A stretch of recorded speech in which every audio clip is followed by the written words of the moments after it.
If you're a fan of anything mysterious and unexplained, I'm sure you're aware of some strange cases around the world that have left investigators with no idea how any of it could have been possible. In this video, we're going to be diving into the strange disappearance of Brandon Swanson. This story in particular has left the public with so many questions that the case is still open to this day. The contents of this video may leave you questioning the safety of seemingly normal activities. Viewer discretion is advised.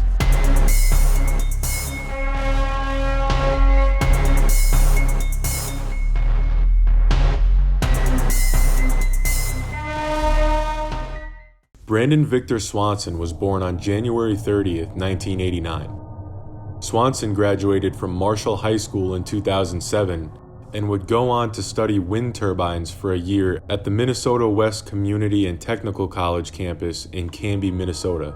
On May 14, 2008, when classes were finished for the year, Brandon participated in a few nearby social events.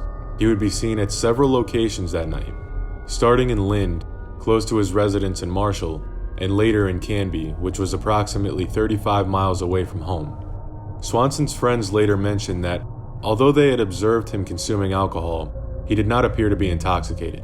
After midnight, Brandon departed Canby with the intention of driving home, a routine journey that he undertook daily for his commute to school and home. However, on that particular night, instead of opting for the most direct path via Minnesota State Highway 68, connecting Canby and Marshall, Brandon decided to traverse rural agricultural roads, possibly to evade any encounters with law enforcement. Regardless of his motives, Brandon soon encountered difficulties. He veered off the road and ended up in a ditch near a farming field, causing his car's wheels to be raised and rendering him unable to regain traction and drive out. Around 1:54 a.m., Brandon reached out to his parents requesting a ride home. He informed them that he was in the vicinity of Lind, approximately 10 minutes away from their residence in Marshall. Brandon's parents set off to pick him up, maintaining the phone call as they drove. However, upon arrival, they were confronted with complete darkness, leading to escalating frustration in the early hours. As both Brandon and his parents attempted to signal their presence by flashing their car headlights, Swanson asked, "Don't you see me?" Frustrated, Brandon hung up on his mother. She quickly called back, and they both apologized to each other for becoming annoyed. Brandon informed his parents that he would simply walk back in the direction of his friend's house in Lind. Consequently, Brandon's father dropped off his wife at home and continued his journey toward Lind, remaining connected with his son over the phone. While traversing through the darkness, Brandon proposed that his parents met him in the parking lot of a well-known nightclub located in Lind. In an attempt to take a shortcut, he opted to cut across a field. As Brandon's father listened, he suddenly heard his son's footsteps, followed by an abrupt exclamation of, "Oh sh*," before the call abruptly disconnected. Regrettably, those would be the final words spoken by Brandon Swanson. When Brandon's parents made repeated attempts to contact him, their calls were redirected straight to voicemail. Throughout the remainder of the night, Brandon's parents, accompanied by their son's friends, tirelessly searched the rural terrain, including the countless gravel roads and farmland, but they never found any signs of Brandon. At 6:30 a.m. the following morning, Annette, Brandon's mother, contacted the Lind police to report her son as missing.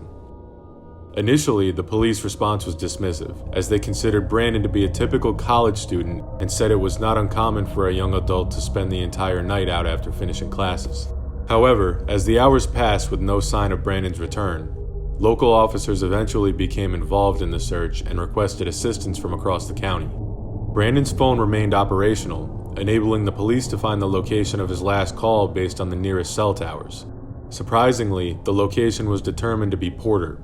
Porter is between Canby and Marshall along Highway 68, about 20 miles away from where they had initially thought Brandon was. The search efforts focused on the vicinity of Porter, leading the discovery of Brandon's green Chevy later that afternoon. The vehicle was found stuck in a ditch along Lyon-Lincoln Road, situated between Porter and Taunton.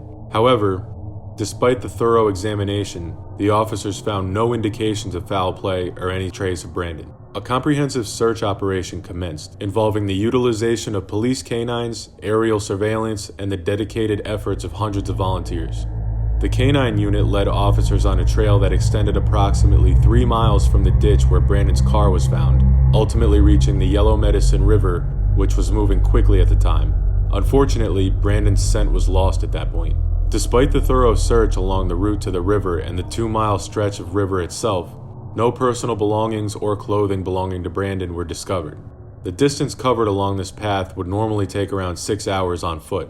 Over the course of 3 weeks, search teams and cadaver dogs scoured the area without finding any trace of Brandon. He seemed to have simply vanished amidst the vast expanse of rural farmland and interconnected back roads in Minnesota. In late 2008, Emergency Support Services, an organization specializing in search and rescue based in Minneapolis, identified a specific area spanning 140 square miles as an area of interest, intensifying their search efforts there. However, some farmers declined permission to allow search canines onto their land, particularly during critical periods such as planting and harvest seasons. Consequently, significant geographical gaps persisted in the search for Swanson, a predicament that persists to this day.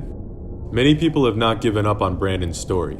They claim that there must be a logical explanation for his disappearance. One theory is that Brandon had fallen into the river near the ditch that he had driven his car into.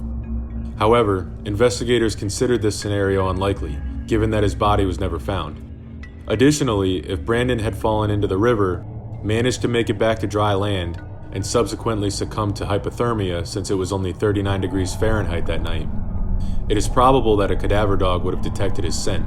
Brandon's mother expressed doubts regarding the possibility of her son drowning. She mentioned that one of the tracking canines had followed Swanson's scent from his car along a lengthy gravel path leading to an abandoned farm. The trail extended for 3 miles, ultimately reaching the river. Initially, the dog jumped into the river but quickly emerged, continuing its tracking efforts along another gravel trail until eventually losing Brandon's scent. Considering the circumstances, it appears unlikely that Brandon would have orchestrated his own disappearance, especially since he had been attempting to meet up with his parents that night. One theory suggests that Brandon may have experienced a mental breakdown or died by his own choice. However, Brandon's parents stated that during their last phone conversation with him, he sounded coherent and did not appear to be impaired.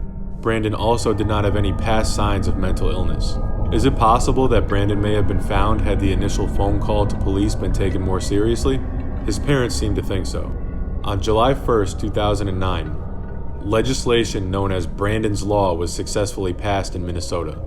This law, strongly advocated for by Brandon's parents, mandates that authorities must promptly initiate an investigation and file a missing persons report regardless of the age of the missing individual.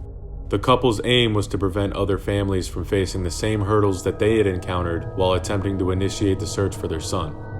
Over 14 years have elapsed since Brandon's disappearance, and search operations led by Emergency Support Services and the Yellow Medicine County Sheriff's Office persist whenever the harvesting seasons permit. The search teams face additional challenges posed by the swirling winds in southwest Minnesota, further complicating their efforts. Search managers have even deemed the area where Brandon went missing as one of the most challenging terrains, second only to some regions in Canada. In autumn of 2021, the Yellow Medicine River experienced significant drought, leading law enforcement to conduct an excavation that yielded no results. Law enforcement authorities continue to receive tips, preventing Brandon's case from going cold. Brian and Annette turned on their porch light on May 14, 2008, the night Brandon vanished. The light remains on every night. There's no reason to turn it off now, Brian said. I'm pretty sure we're not going to find him alive, but I still want to believe that we will find him. That's probably a stretch, but I still want to believe that. Brandon's family are left facing a life of ambiguity, never really being able to move forward. There's no real way to gain closure. They call it ambiguous loss, Annette said. It's that state in your life, in our case it's the loss of our son, without knowing what happened. It's extremely challenging. It's really hard to grapple with and to come to terms with. I think for Brandon's father and I, and for his sister, we've kind of figured out how to live in that gray area, but it's really not someplace you want to live. To this day, no tangible evidence related to Brandon Swanson has been discovered, including his cell phone, car keys, or clothing. All that remains for his parents are memories and the haunting recollection of that last phone call. Thank you for making it this far into the video. If you like these types of videos, along with any other true yet horrifying topics, be sure to follow me. And at this point, I'd like to add that if there are any stories you'd like me to cover in the future, my email is in the description. So feel free to share them with me and they may end up in a future video. This is FearBank, and I'll see you next time.